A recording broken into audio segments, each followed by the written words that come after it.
You go back to the 30s, and Canada introduced the sport to the Olympics, and we've always played an important role, and especially the canoe paddling has always been something seen as truly Canadian. So we've always been leaders, and we've always been one of Canada's top Olympic sports, but the sport has changed a lot. So the boats have changed, the technology has changed, the way we train has changed, and I think even our presence in Canada has changed. It's become a sport more and more people appreciate and like to watch, and I guess woven through that completely is this thing that's truly Canadian, that goes back to our roots, you know, the great Canadian canoe and all that sort of thing. But the style of canoeing, the high kneel style of canoeing that you've seen Larry Kane and Mark Oldershaw and Tom Hall and Steve Giles and John Wood do over the years is called C1, C2, C4. And that C stands for Canadian, not for canoe, because it's Canadian style canoeing. We won the first gold medal in 1936, the first year that canoeing was at the Olympics. Francis Amiot from Ottawa came home with the gold medal, and since then we've fared fairly well for a sport that's very competitive in Europe, and for a country that's frozen for most part of the year. I think we do pretty well for in the summer sports, and especially in canoe kayak. Yeah, the C actually stands for Canadian. In the C1 that I race, it's going back way back to the 30s. The Canadians were kind of the ones that got it into the Olympics, so it's actually known as the Canadian class boat. So a lot of people think it stands for canoe. If you're explaining it to people, that's kind of the easy way to explain it, but it actually does stand for Canadian. And I think that's definitely something we should be proud of. And it's something I'm proud of, and it's something that I'm trying to do on the world stage, is represent that C, represent that Canadian, and trying to be the best in the world, because I feel like the canoe kind of belongs to Canada in a way, and I want to kind of own it when I go to international races. So I'm really trying to raise the level of the game.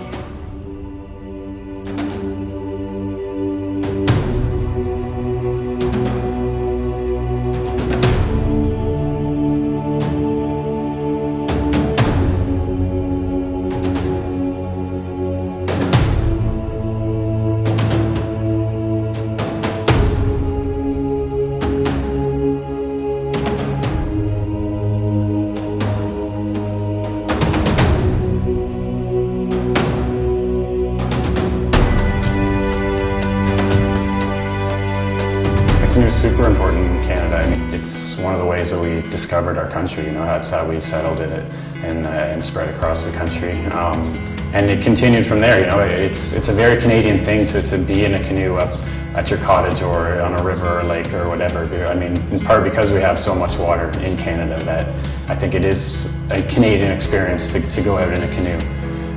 So I think that carries over to the racing part as well. There's definitely another history, another culture in Canada of racing canoes that's definitely there as well. Canoe is a massive part of Canadian culture, and I don't mean people's cottages and things like that, but I don't think there would be a Canada without the canoe. We wouldn't have the country that we have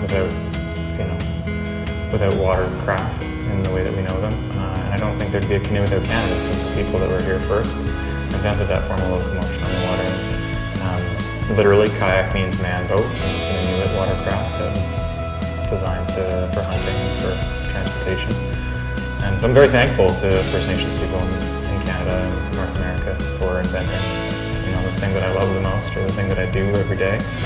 And there is a connection, there's a very strong connection for sure with our culture. I think Pierre Elliott Trudeau said something along the lines of wanting the canoe to be on our money somewhere, instead of, I think the $5 bill's got some hockey players, but maybe the $100 ought to have a war canoe or something like that. I think, yeah, canoeing and kayaking is a huge Canadian sport. It's definitely, I think, a huge part of being Canadian, and a unique Canadian experience, because I don't think there's any other country in the world that has the opportunity in the country as well as the history that Canada does in the sport of canoeing and kayaking.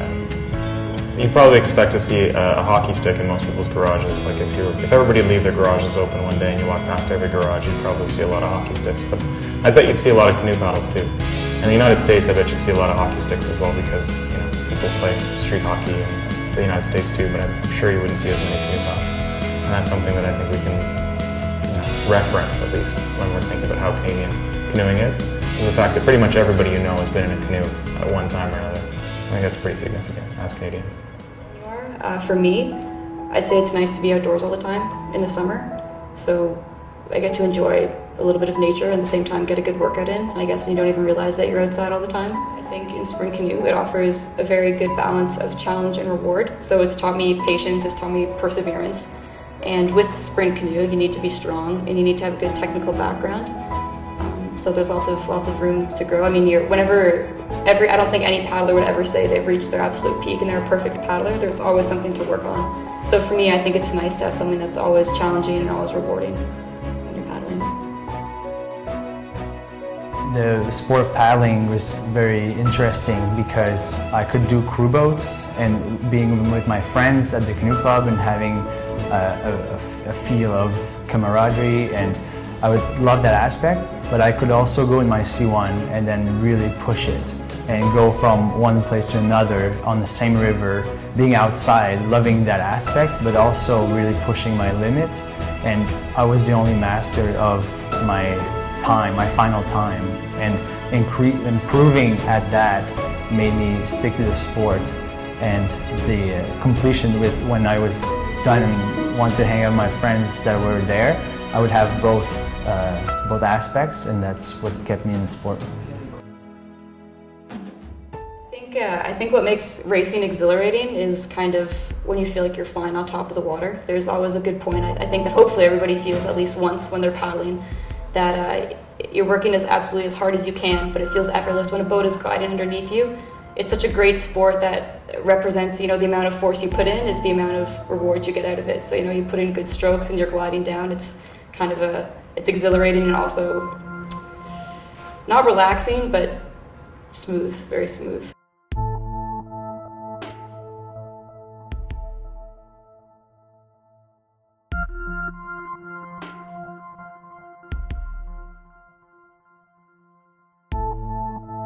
And just find that feeling of that paddle in the water, and a lot of canoers, whether it's recreational or sprinters, will relate to that, is find that feeling of connecting with the water and just flying across the water. And one way that I do it if I'm kind of missing that feeling, a really good way is I find to go out at night, even if you're by yourself, and it's just, you're in the dark, you're just flying across the water, and it's a really great way to find that feeling and that connection with the water. It's pretty magical. The feeling I had when I first got in a boat was indescribable. I can't even describe that feeling of emptiness and just being one with nature. It was exalting. It was a tremendous feeling I had never felt before, and certainly not since my injuries occurred. So it was such a relief and such a almost in despair, just leaving this totally emptiness of myself into the boat and being equal with everybody else at the same level. It was an amazing feeling. It's like when you see a river from when you're on the other side, you only see all the water, but when you're on it, you feel like all the green spaces and it's open. So I really like the feeling of being like on the water. And I like aquatic sports also, so I kind of found myself a way to practice on water. Every time we're in our boat and every time I'm in my kayak, when I'm alone, I just feel like I'm on my own little island. There's nobody around me, and if I want to go right, I'll go right. If I want to go left, I'll go left. And it's every time there's water somewhere, it opens up. So for me, I love being in the woods and all, and I grew up in the city, but Something about water. Even growing up in the city, where there's water, it means that it opens up. The nature just opens up and it gets wide. And for me, the outdoor is one of the reasons why I do it. And I keep saying that we have the best office in the world. And for me, I'll pursue what I'm saying because it's amazing being on the water every day. There's just, like you're saying, there's also just something about just being on the water. Just being, you're not on land, you're being on the water, and just the contact and the feeling you get being able to move your boat forward. And the more you do it, the better you get at it. And I find I develop a relationship with the water. That's what makes canoe kayak to me really interesting. it's tough. It's a tough sport. It's hard. It's doesn't not only on body but on balance and things like that. So being good at it takes a lot of time, lots of thinking, and lots of physical skills, of course. Then again, just being on the water is really a soothing environment as well. Water can be aggressive. Weather can be seen as an aggression, but when you're on a flat lake, you know, it's 6:30 in the morning, the little mist on that's magical. That's magic to me. So yeah, canoe is that's cool. That's all those little precious moments when you're alone on the lake, you know, flat mist, you can see the fish popping out of the water. So cool.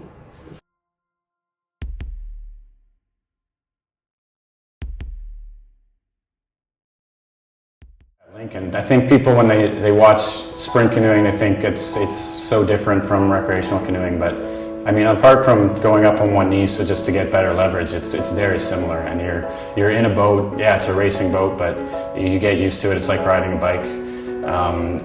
I mean, we just have to not look at them as different sports. Just look at it as another discipline within a sport. You know, people enjoy jogging, going out for hikes and running, and that's kind of what recreational canoeing is. But then people go and run at track races, and that's what sprint canoeing is. So it's the same idea. It's just a more competitive part of it. It's a very intimate community, but it's also spread out all over Canada. And I think it's cool that, you know, within the sport, I can say I've got a best friend who lives in Nova Scotia, and you know, I've paddled with people all over Canada and even all over the world, and especially through social media, we can kind of keep in touch. So I think it's kind of attractive that it offers like a niche of people that's, like I said, intimate, but at the same time it spans Canada and the world. It's pretty unique, I think. One of the things that keeps drawing us back is that it's large enough that there are lots of new people to meet and lots of places to go, but it's still small enough and that it's fairly tight-knit, and so you go to different competitions or you go to different cities and you'll see familiar faces, you'll see people that you've spent time with before, and you can really enjoy the sport as a small canoeing community. So that's something that's really great, I think, about the sport we have.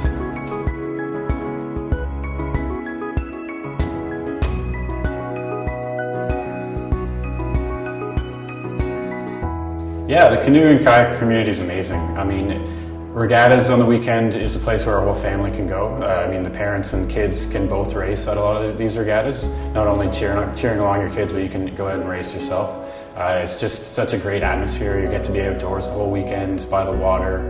You know, kids are swimming at the side as well as out on the race course, and it's just a lot of fun, and it's a great kind of family activity. We're really competitive, but still, we have this good chemistry in the group, and we're all friends, and traveling the world as an elite athlete, as an elite paddler, traveling the world with some of your best friends it's the pleasure. And the key word for me to the young generation coming up is fun. Is have fun, and things are going to shape up. It's good to focus on your goals. It's good. I believe in setting really high goals in life. It can be career-wise, it can be in sports, it can be in anything. But I think you once those goals are set, I think your focus has to also be in enjoying your adventure towards reaching those goals.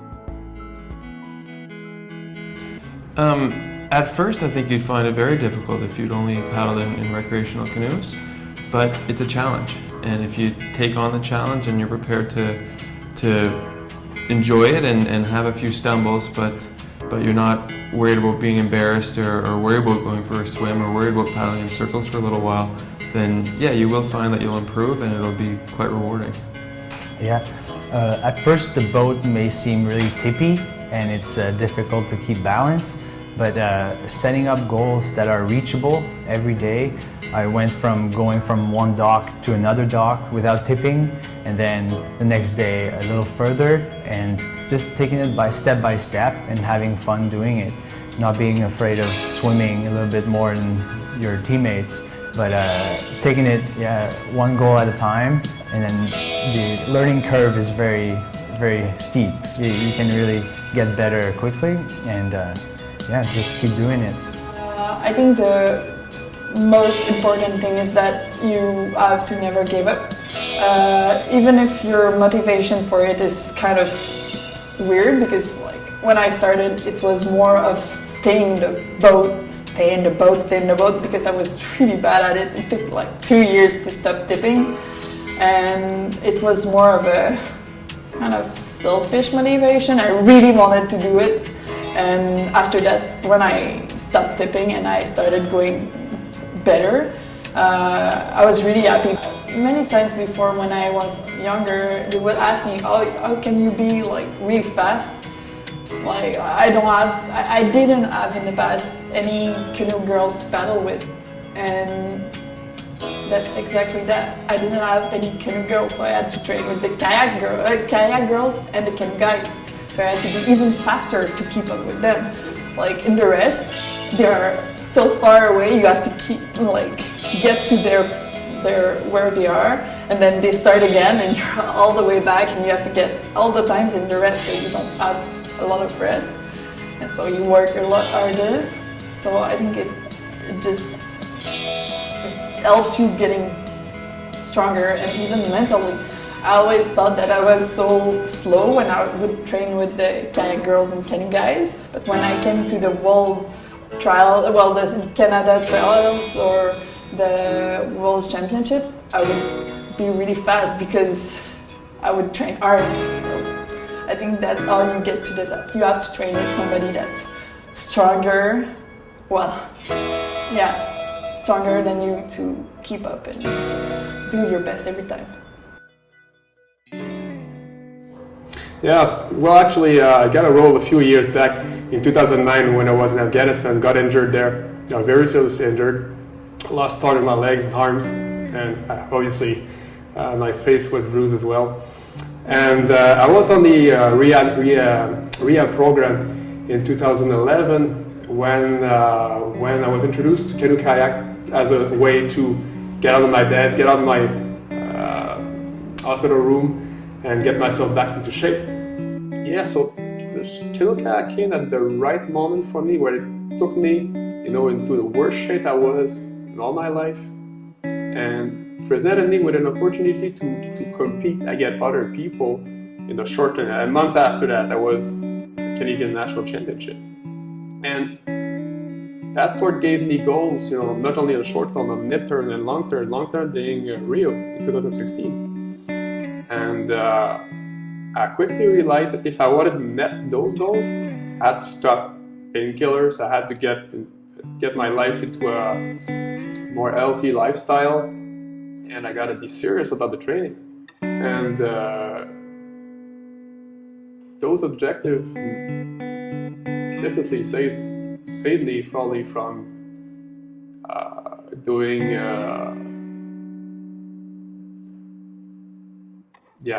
saved me from doing baddest thing I could have done at that point. And now I've got I'm doing racing 2-3 times in the summer, going international in Moscow, going to Hungary, racing against the best guy in the world in my sport, and I'm loving it. My life is totally different from where I was in 2011, from where I am right now in 2014, and life is good. I've been lucky, but I've been lucky to find. Actually, I've been lucky that canoe kayak found me, because it's that's the way it was for me. The sport found me at the right moment, and I am very, very grateful to all the people who are, into that sport, the canoe kayak community, coaches, of course, the managers, people at CKCs, and the other athletes who are fueling me with positive energy days after days after days. Life is good for me. I'm a lucky man, and thanks to Canoe Kayak for that. I think what makes a great paddler is mostly technique. It's funny to say, because there are really good people who don't have all the perfect technique, but if you look, for example, at vanKoeverden, he's in kayak, but if you look frame by frame, each of his every movement, you will see that everything is never perfect, but most of all technique points we have are all really well done, and everything is all flowing through. So I think first is the technique, then you have to have someone who's really steady mentally. You cannot just think, oh, I will lose, or I'm not sure it would work well. You have to focus and just think you will do it. So I think, for example, Adam, I think he's pretty much the ideal paddler, I'd say, because he's really good and performs well also.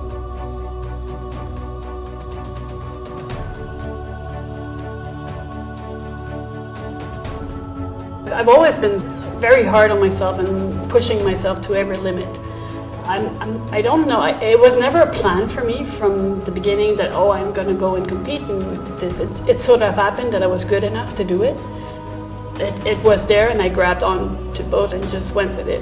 I'm 5-time world champion, so I can't be stopping now, of course. Of course, you always want to push yourself more and be better at anything you do, like myself anyway. Coming probably from military background, everything was always pushing to the next step. The next step obviously just happened to be at my reach, so I grabbed onto it. But I mean, competing in power canoe or any other thing, I think it's all the same. The sport is different, but the competition, if you have it in you, the fire of wanting to win and to push it more yourself, you know, the result at the end are just an extra. You know, whether you win the gold medal, that's an extra candy, but the inside of yourself, if you have the thrive of pushing and competing, you're just doing it for getting the best of yourself as you can. This is what it is for me.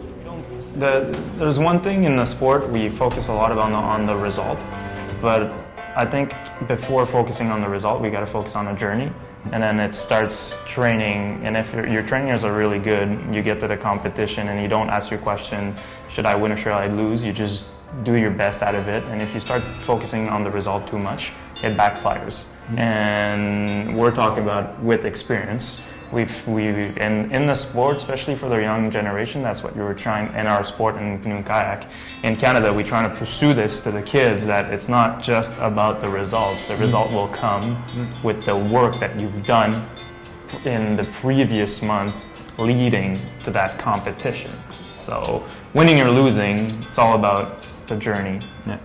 I also think, like, to have lost before, and it kind of hurts, and you know what it is to lose, and you can't be afraid of losing. If you know it hurts, it's gonna, but you're gonna survive through it anyway. So before growing up, I was like, oh man, what happens if I lose? It's gonna really suck. And then you know what? It's just gonna, it's probably more demanding and more taxing thinking about losing than it actually is going to be when you lose. So we just kind of like, man, I'm going in this race, I don't care if I lose. I'm just going to do my best and do everything I've practiced from A to Z, do that. And then that's my best chance of controlling what I can control. And then the rest, whatever you can't control, you can't really focus on. So for me, that's kind of, and there's a certain mental preparation like that goes on like a week or two before. We were actually talking about that yesterday over dinner. It's just, I get like really stressed out and like, what if we get weeds, or what if we miss our start, what if, and then you get kind of this fear, and then you get to control that fear, and it's like, and then the day you're like, today, just kind of put it back. It's like, whatever, I'm not scared of anything, whatever happens. If I lose, I'll deal with it, and then just go in and not be afraid of anything. Just go in and race hard. Usually, I feel like I'm ready. A week before, I will be like, oh, I paddle so bad, it doesn't work. But the day before or the morning before, I feel like I'm good, I'm ready to do it. The thing is, like, for example, in first trials, I didn't do good, and I knew I wouldn't do good, and it was in my head. I knew I wouldn't do it, so I didn't do it. But the thing is, like, I don't prepare myself that much. I just know I can do it. I know it because when I train, Like, I know I've done whatever I could do in training. So, I mean, you could not prepare if you knew you were not ready for it physically. So it's really a thing of, I can do it. I like I've said previously, I was in the military. I had to leave because I was injured there. Obviously, I miss it tremendously every day still. So, for me, this is the next step. The other way I was still able to serve my country. This is why I do it. Every time I'm on the starting line, I'm not on the kayak starting block. I'm on a battlefield, and I need to get to the end there, and I need to be the last man standing. So this is what is going through my mind. When I'm there, I'm on the battlefield with the rest of my buddies, and it's a battle, it's a war, and I need to win it.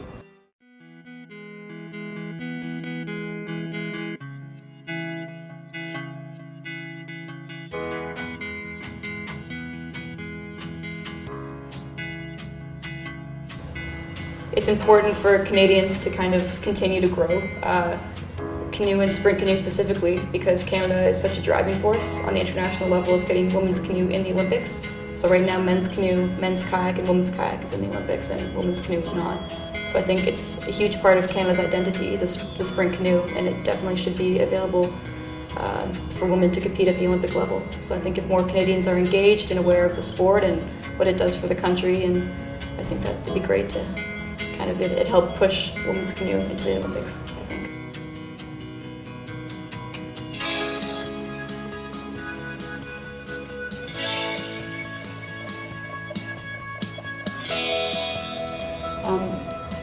I'm sad to see that in this entire country that we have, in the para sports, it's just starting and it might already die after me because there's nobody else there.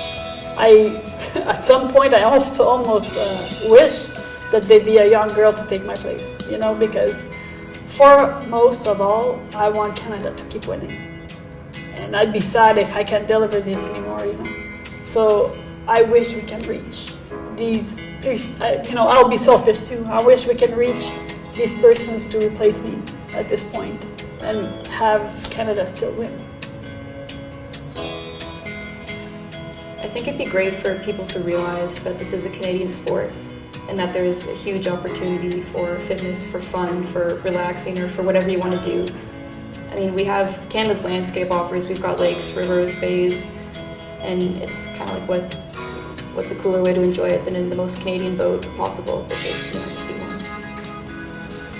I think one of the big challenges we have here in Canada is that it's such a vast country that it's you may find that some of your best paddlers are in different areas. Like, for instance, Gab is from Quebec and I'm from Nova Scotia, and we've had to make certain sacrifices to train together and be able to spend as much time together as we need to be on the same level as some of the world's best, where geography isn't quite as much a challenge. But I think that really to take our paddle sport to the next level, which is something that we're trying to do year in, year out, is really make a template for how we as Canadians want to paddle a boat, so that a person that's training and racing in Nova Scotia may be practicing and training the same concepts that someone in, say, Toronto would be. So if they were to come together and paddle in the same boat, things would click because they have the same kind of mentality and the same kind of skills that they've been working on.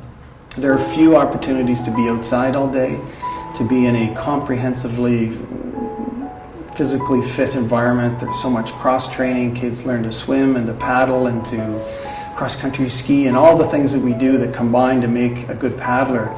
It's a great experience for any kid growing up. So, you know, I think of so many kids like myself that started when they were 6 years old. It's just a great, safe place to spend your summer, and eventually, if you go to an elite level, year-round. So, I mean, to me, that's the kicker. That's the thing that I think really inspires people to be involved. Give it a try.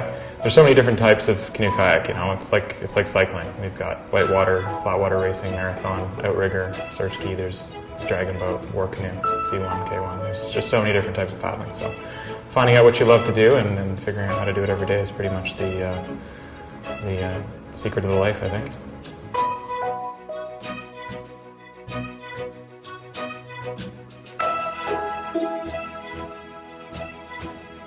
It goes back to canoeing being such a Canadian sport, and I want to own it. And just like hockey in the winter, where we were winning 3 out of the last 4 Olympic gold medals, that's what I want to bring back to Canada in canoeing. And for me especially, it's in sprint canoeing, but I want that to carry over to recreational canoeing as well. And for people up at their cottages or at a camp who are in a canoe, when they're paddling across the water, they're having a good time with their friends, but they're also saying, you know what, Canadians are the best canoers in the world, and smiling about it and feeling good about that.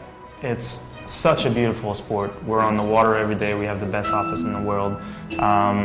Growing up in that sport, having pleasure, fun, being on the water with my friend, and the discipline that came out of there, the things I learned through the sport of canoe and kayaking, with the history that we have, the culture that we have, and I'm keep on going, but the culture that we have in a canoe club, when you feel like your canoe club is literally your family and your home, and now we're on the national team, and at a Olympic level, we still feel that connection and that culture and the family of the sport of the canoe and kayak in Canada. And I can assure you that it's not like that across the whole world. In Canada, the canoeing is very important and has deep heritage. And we can feel this every time we go into competition and we represent Canada across the whole world. So, good answer. No, for me, everything that I've done in my life has revolved around canoe kayaking. So, from meeting my wife, which is Polish, if I would never have met her if I wasn't involved in kayaking. It opened so many opportunities for me. Basically, my life I owe it to basically canoe kayaking. That choice I made to stick with it when I was 6 or 7 or 8 years old. That says it all right there. It opened up so many doors for me. So if I was going back to myself and telling myself, if I meet myself, my 6 or 7 year old self, I'd say, make sure you make that choice, because you're not going to regret it. And I enjoy my life. I wouldn't change it for any other life. So for me, paddling it's a passion, it's a way of life. And if other people can live that, then they'd enjoy it as well too. I'd just say that there are a lot of canoe clubs that are kind of scattered across the country, and I'd really encourage anyone to go down to your local club and try it out. It's a really fun and rewarding sport. Yeah, I never really thought that my competitiveness as a kid could be directed into the canoe, and neither did my parents. I was one of the first. My sister followed my steps, but I was the first one in the family to direct that. And at first, just pushing off the dock, I was wondering, what was I doing? I'm so unstable, but the challenge fascinated me, and I really wanted to go to that next dock. And then everything that I had on the ice rink or on the soccer field, I put in the canoe, and it led me to places in Canada on rivers that are beautiful. And it was really my way to travel around, learn English, meeting people, and it all started from just being a kid wanting to win races and in the canoe. Try it. Give it a try, and you'll like it. I'm sure. It's so nice. It's a really nice environment, and I really like it. So I'm sure you will do also. So just try it. Yeah.